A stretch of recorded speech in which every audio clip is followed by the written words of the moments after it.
করমুক্ত আয়ের যে সীমাটা নির্ধারণ করা হয়েছে সেটা কিন্তু করবর্ষ 2026-27 এবং 27-28-এ সেটা প্রযোজ্য হবে। এবং সেখানেও আমরা যেটা দেখিয়েছি যে 3,50,000 থেকে এটা 3,75,000-এ যেটা করা হয়েছে সেটা খুবই সামান্য বৃদ্ধি হয়েছে, কিন্তু যেই 3 বছর পরে সেটা যে হবে 2026-27-এ তখন কিন্তু মূল্যস্ফীতি সাধারণ হিসাবেও 26-27% ওই যখন নাকি ওটা হয়েছিল 3.5 লাখ টাকা 2023-22-23-এ সেটার সাথে যদি তুলনা করেন তাহলে মূল্যস্ফীতি তখন 27-28%-এর মতো বেশি হবে।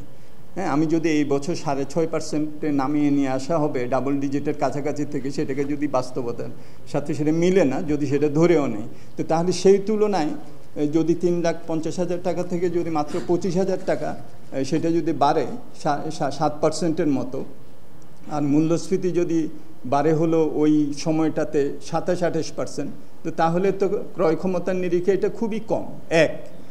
2 নম্বর হলো এটা ভালো যে এই অর্থবছর থেকেই, সামনের অর্থবছর থেকে 30% করা হয়েছে সর্বোচ্চ যে করের হার। এটা কোভিডের আগে 30 ছিল, তারপর কোভিডের সময় এটা 25-এ নামিয়ে নিয়ে আসা ছিল।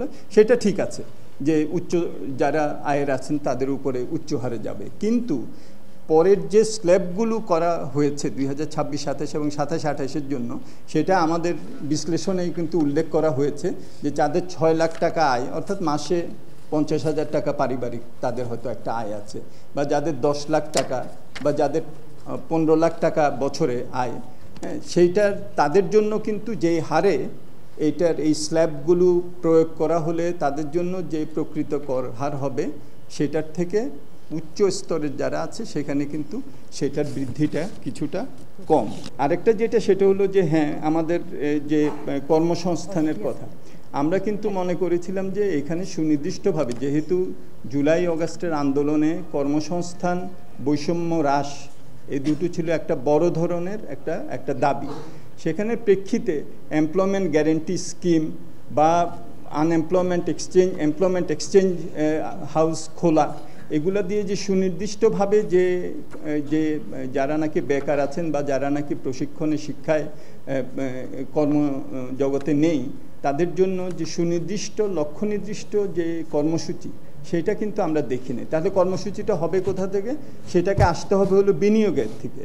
কিন্তু বিনিয়োগের ক্ষেত্রেও আমরা কিন্তু দেখছি যে যেহেতু সংরক্ষণও কিছুটা কমিয়ে নেওয়া হয়েছে, সেহেতু হয়তো আমাদের রপ্তানিমুখী শিল্পের জন্য হয়তো ঠিক আছে, কিন্তু আমাদের আমদানি প্রতিস্থাপক শিল্পগুলোর জন্য কিন্তু এখানে অনেক ধরনের চ্যালেঞ্জ হবে। টাকা পাচার, হ্যাঁ, এইটা যে বন্ধ করা হয়েছে, এটা কিন্তু আমাদেরকে সাধুবাদ দিতে হবে। এই যে আমাদের রেমিটেন্স এই অর্থ বছরে প্রায় $7 বিলিয়ন বেশি আসবে, এটার পেছনে কিন্তু একটা বড় কারণ হলো যে আমাদের যে ইনফর্মাল চ্যানেলে যেটা নাকি হুন্ডি হাওলার এগেনস্টে চলে যেত, সেটা অনেকটা বন্ধ হয়েছে। হ্যাঁ, এটা কিন্তু মনে রাখতে হবে যে এক বছরে 30%-এর মতো হঠাৎ করে কিন্তু রেমিটেন্স বেশি আসছে না। সো এইটা নতুন টাকা পাচার রোধ করা হচ্ছে, এটা কিন্তু বড় একটা, আমি মনে করি যে এটা একটা আমাদের দেখার বিষয়। আমাদের রেভিনিউ জিডিপি হার যেহেতু কম, এটার অর্থটা হলো যে সমাজে বৈষম্য কমিয়ে নিয়ে আসার সুযোগ অত্যন্ত সীমিত। 9% জিডিপির সমপরিমাণ রাজস্ব আদায় করে বৈষম্য কমাতে পারবেন না। আমাদের এই অঞ্চলেও এই রাজস্ব জিডিপির 16-17%, নেপালে এটা 22%।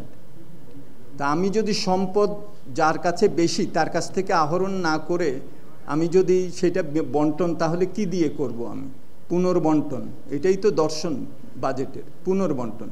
সেই পুনর্বন্টনের সুযোগ তো খুবই সীমিত, যেহেতু আমার রাজস্ব আয়। আর রাজস্ব আয় যেটা করছি তার 2/3 হলো অপ্রত্যক্ষ কর, তাই না, যেটা নাকি যে পড়ছে হলো সাধারণ মানুষের উপরে। তাহলে এই কর কাঠামো এবং এই কর আয় দিয়ে বৈষম্য কমানো খুবই দুরূহ।